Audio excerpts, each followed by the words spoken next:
My name is Kevin Walumbe. I'm here with the colleagues from the Law Society of Kenya. I'm a member of the Law Society of Kenya, and we are here today to discuss issues affecting practicing advocates, emerging issues in the practice of law, and about the leadership of the Law Society of Kenya. My name is Anita Masaki. I'm an advocate of the High Court of Kenya. I'm also very happy to join this conversation. Miriam Rebecca over here, and I'm also an advocate of the High Court of Kenya, and I'm glad I'm here. My name is Shirley Kerubo. I am happy to join the conversation. So we have had several issues affecting the practice of the law, especially on young lawyers.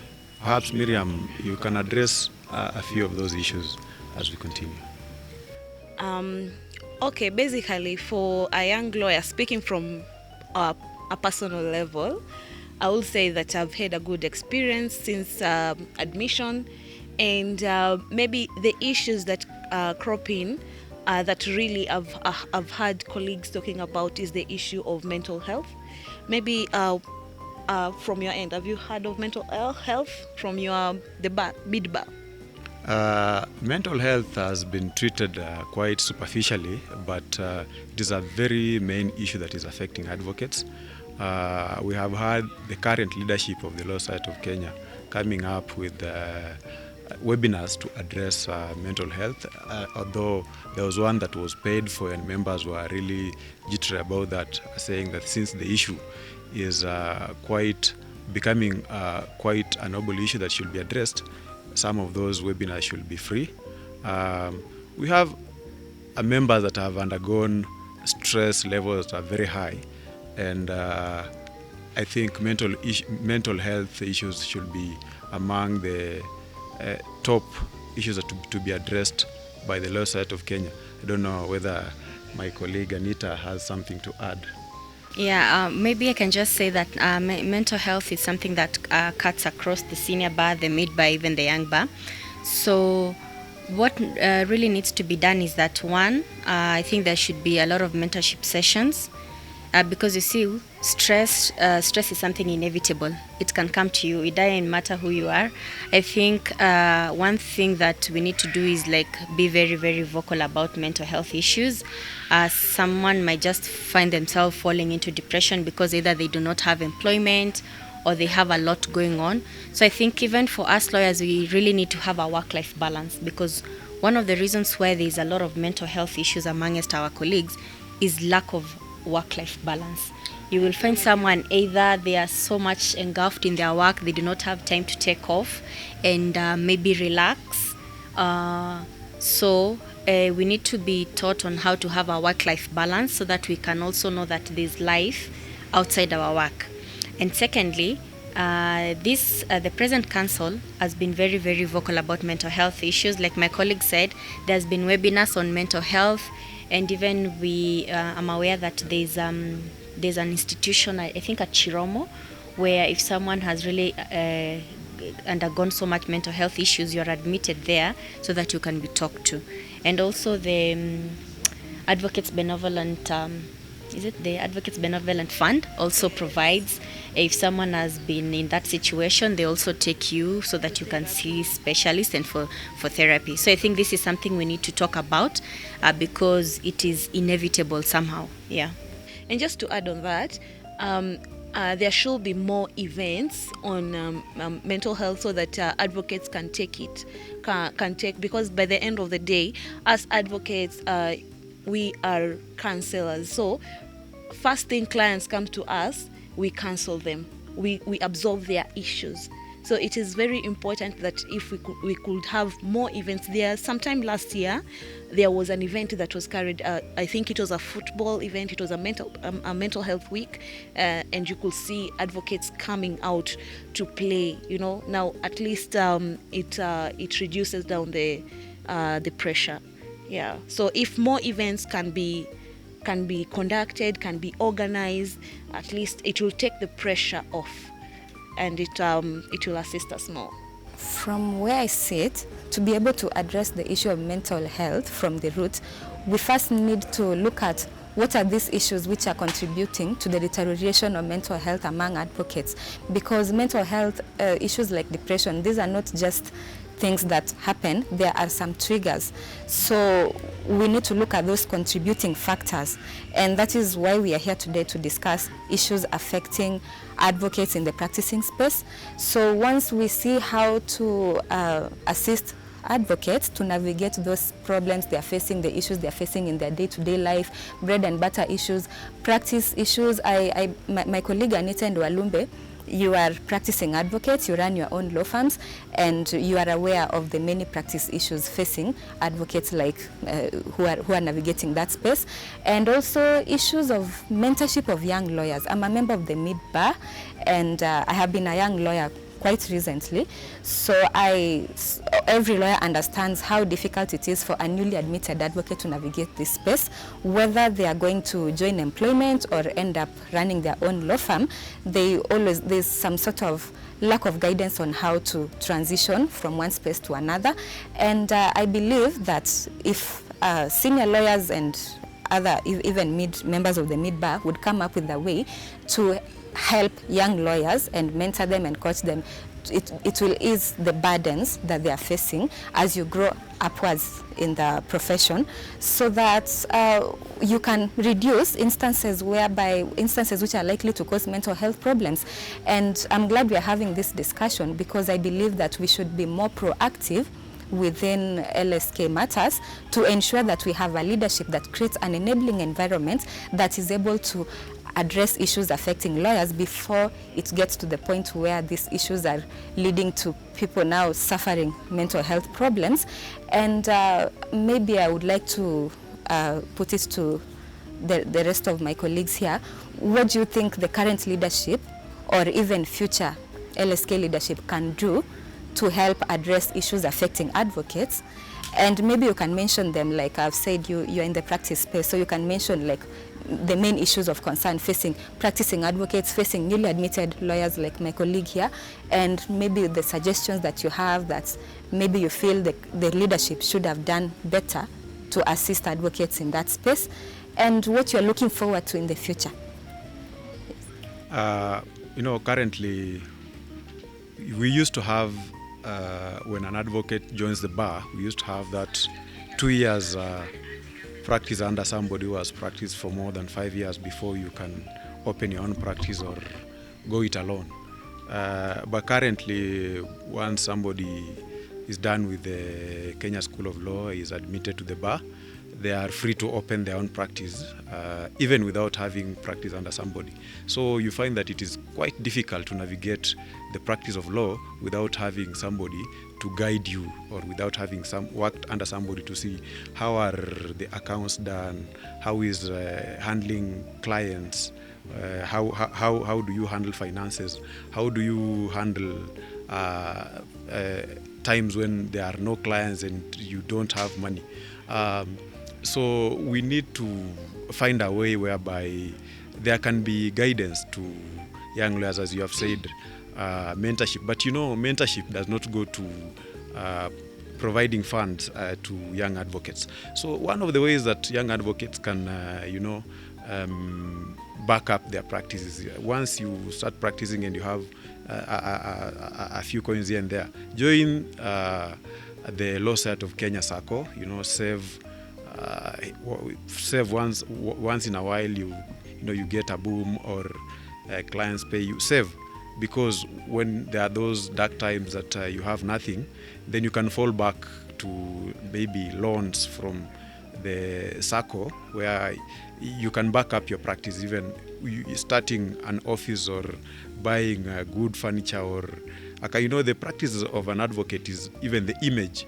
So even when you are showing up to meet clients, your image matters a lot. So are you showing up on foot with the shoes that are really dusty, sweaty, or are you showing up from something like a Porsche car?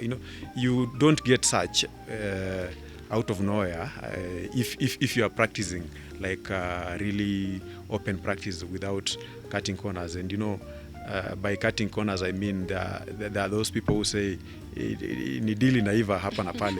You know, those deals after some time people end up before the disciplinary tribunal and all that. So with regard to what we have just talked about, the mental health issues, established institutions like FIDA Kenya, after every 3 months there are sessions called debriefing sessions, because the work of an advocate is very difficult. You take issues from other people, you solve problems, so you end up having absorbed so many problems that you need to be debriefed. You need to let go. So without getting those and as practicing advocates, you don't have sessions where you will go for debriefing, or where there are those who are employed in firms. There are no such sessions. So the Law Society of Kenya can come up with the sessions. We have these webinars, but we can also have sessions where we have psychosocial counselors who like we are meeting a session, and advocates are invited to come and meet these people and air out their problems, and they will find that by talking to these people, some of those issues that you have been battling, even leading to depression, will slide away. I think my colleague Anita can have a point of entry. Yeah. So I think, yes, I'd like to agree with all of you. And Shirley, you did ask, like, we need to identify these triggers that make someone fall into depression, and then now the whole issue and discussion about mental health comes in. So like we've all said, like, sometimes when we start on our own, I know it's not been so easy, especially like myself and Walumbe, who run their own law firms. One thing about it is, like, I believe you really need to get mentorship from someone. What I usually tell my other colleagues and all that, especially those who are starting young and fresh, like, reach out to people you know. You see, when you reach out to people you know, you ask them to give you their briefs, you can hold briefs from them, you can do research, and then you get paid. Because if you just start and then you just wait for clients to come, it's not every day that you will get clients walking into your law firm. Yeah, so you need to reach out to people, reach out to your seniors, reach out to your colleagues, ask if they have work they need to be assisted. You can do research for them. Yeah, and especially those of us who have practiced during the COVID era, I must confess that it was very, very difficult, because if you are in a firm, you had to close for some time. Some people are put on half salary. So how are you going to survive that? You could only survive this if you knew someone or you spoke to someone, and then they had cases, so that you can do research and submissions from the house, so that you get paid. So I think one of the things for you to survive, especially when you're starting up, you need to reach out to people. People need to know that you are doing this. They need to help you, or you ask for help from them, because you see, there are some people who have a lot of work on their table and they do not have enough manhand or enough associates or advocates to help them. So if you reach out, you get briefs. And then and also, like my colleague said, like, in as much as you're getting those briefs, we really need to save, because you see, as advocates, like you said, it's all about the optics. You need to look good, you need to feel good about yourself. So yes, so just don't fear. You need to reach out and ask for people to help you and give you briefs. Yeah, and then I think we at some point we have to break even. Yeah.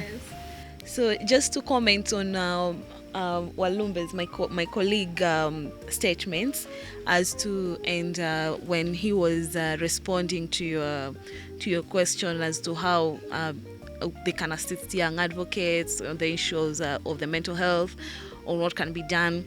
I'm speaking from a point of a young advocate. The root cause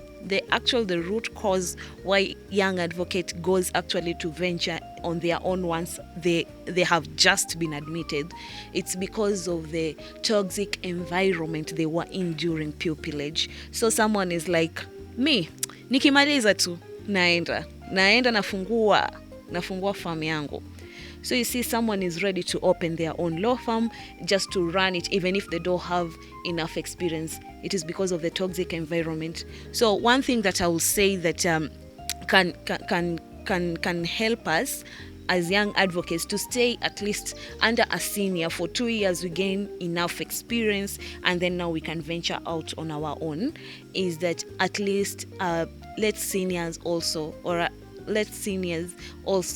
provide a healthy environment, so that someone, a young advocate like me, I'll just stay here for like 2 years, and then I'll open my own law firm. At least we'll have a healthy relationship. Even when I'm leaving that law firm, I'll be able to call back that senior and ask the senior whom I was working under, let me assist you in this. And let me assist, or the senior will be comfortable to help me with his or her brief to handle when the table is so full for him. So the root cause is seniors, toxic environment. So if seniors can actually help us by providing a healthy environment for young advocates, personally, I don't think why would a young advocate fall under depression or venture out in their own because of that environment. And I'm speaking from though I'm having a very good experience, so I'm speaking from what I've been hearing from my other colleagues. But for me, I'm so grateful for the seniors whom have guided me through this path. Yeah. Yes, so currently within the practice environment, I have noticed a lot of apathy, especially from seniors. A lot of advocates do not want to participate in LSK activities. They think it's just politics. A few days back, I saw a tweet somewhere, an advocate saying, you see, in as much as we vote every 2 years, I don't see the relevance of LSK leadership in my life. I mean, I don't see what LSK has done for me other than paying PC, practicing certificate, and paying for CPDs every year. There's a lot of disconnect, and that's one of the challenges we are facing. There's a lot of disconnect. Most advocates do not understand what LSK as a council can do for them and what it can do to address some of the issues that they are experiencing. And as a result, most, especially the seniors, have fallen back. So they are not in touch with the rest of whatever is going on in the society. They are not in touch with the issues facing young lawyers. They are not interested in mentoring young lawyers. They are not interested in participating in practice issues. And I believe that we need a strong progressive bar, that is also, that can bridge the gap, the kind of leadership that can bridge the gap between seniors and young lawyers. Young lawyers are crying about seniors. Seniors are toxic. Seniors are making this profession. They're actually good seniors. Honestly, they're actually good seniors. Yeah. For me, the seniors I've experienced, Yes. they are nice seniors, and I think they are wonderful. But the general feeling out here is that seniors are not creating a very good environment for young lawyers.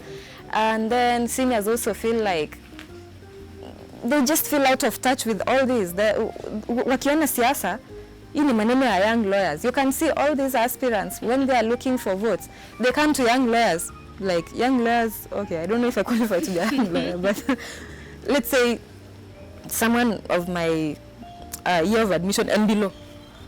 Because that's where, those are the kind of advocates who still have the energy to participate in these things, because seniors don't care. They don't care. So you find them, coming to us young lawyers all the time, because seniors don't have time to even listen to those things.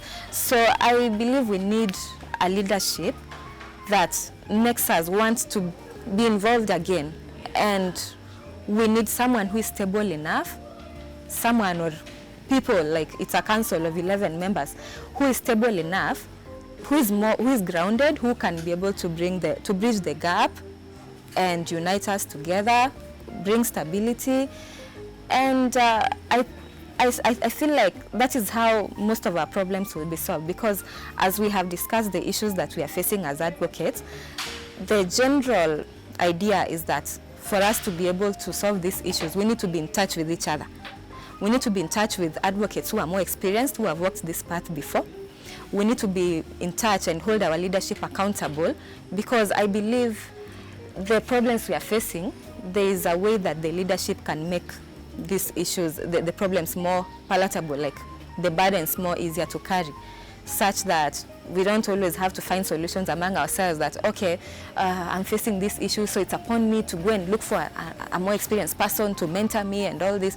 I believe that the leadership can create programs and platforms where it's easy to navigate such issues. Even if you need mentorship, they create spaces where it's easy to access such services, where you don't have to always complain that the seniors I've encountered, they never helped me, they were toxic. But somebody somewhere knows, like Advocate Miriam here, said she's met very good seniors. Very for some nice, people, and I'm so grateful. For most young advocates, that's not their reality. They're even shocked. Where are you getting this? They're very nice. They're very nice. I'm surprised myself. Yeah, they're like, where are you getting all these people? So the leadership should come up with a way to bridge this gap, so that create an enabling environment, a healthy practice environment, bread and butter issues, employment issues. You find, and this is the gap in employment. I speak to a lot of seniors, so you'll find young lawyers are out here crying in large numbers that we are unemployed, we don't have a place to work, and then there are seniors who are also complaining, I have a lot of work, I am understaffed. Bring them. Yeah, so get me someone who is good at what they are doing. Then you refer a few people, then the senior will say, wale watu uliniletea. So it's not an issue of wale watu uliniletea, they were half-baked. It's an issue of, okay, you might want to say they're half-baked, but what are we doing to prepare them better for this practice environment so that we don't have such complaints? Because all they need is mentorship and to be trained better so that they fit into those opportunities. So I believe that we really need a progressive bar, a stable bar that can be able to address such issues, because there's so many gaps. And the only thing that can address, without a council that can bridge the gap and bring us together and show us the way, we will always be sitting, everyone will be sitting in their corner complaining, oh, I'm going through this, I'm going through that. But when it comes to, when there are platforms for us to participate and solve these issues, people do not want to participate. Voter turnout, there are around 20,000 advocates, but the voter turnout is usually around 3,000. Yeah. People are not interested. Without a strong, stable, progressive leader to show us that all these things you're complaining about, and you feel like maybe the society is not doing anything to show you that they are relevant in your life. Like, many people have the impression that my life as an advocate, it's all about paying PC and CPDs. What is the role of LSK in my life? Sijawahi ona vile LSK inanisaidia. So we need someone to show people, someone or a council to show people that, LSK is not useless. There's a reason you pay all these subscription fees every year. And these issues you're facing, bread and butter issues, employment issues, mental health, practice spaces, they can be resolved. That is why we have LSK, to solve your problems. That you don't have to be so disinterested in matters that are going on in LSK and politics. I think, Shirley, I resonate very well with your concerns about the disparity between young advocates and seniors. And I have benefited from mentorship of seniors. That is why I've been able to even venture out and open my own practice. And that is why I believe Faith Odhiambo is very well suited for the role of President of the Law Society of Kenya, because one, she's very keen on mentoring young advocates, encouraging young advocates and showing them the way, and even linking them up with established advocates who can show them the way.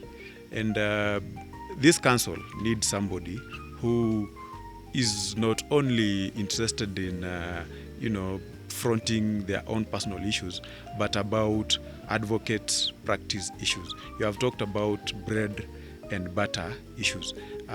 Faith has a track record of having been in leadership, and she's keen on good governance and on encouraging young advocates to, follow the right path in practice, on creating opportunities for young advocates and associating with both the young advocates, the mid-bar, and the senior advocates. So we will encourage members to, vote responsibly, seeing from what she has done and what she's capable of doing, what she has done as a council member, what she has done as the vice president, and what she can do as the president of the Law Society of Kenya.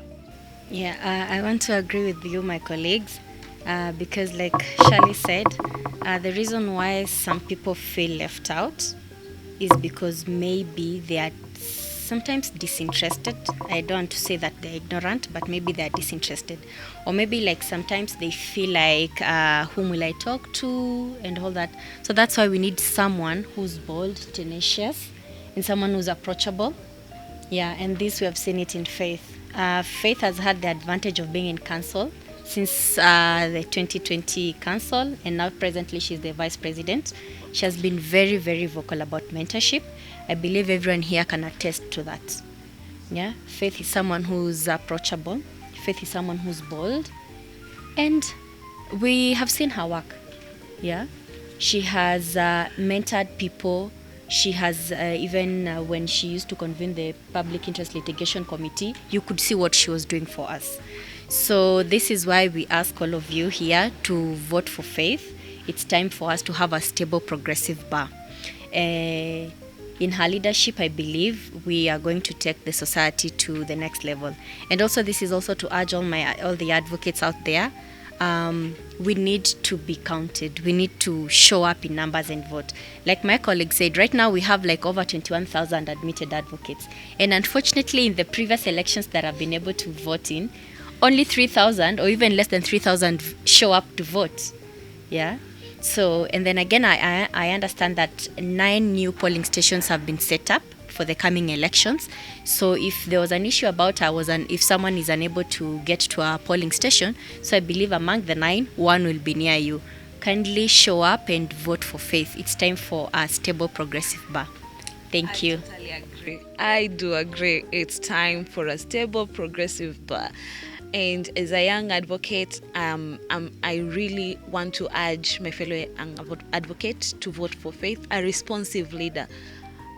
Faith, you'll call her at any time and she will respond to your call. She'll treat you young advocate, as an advocate. She will see you as an advocate and not just someone below her. You are an advocate and she'll see you like that.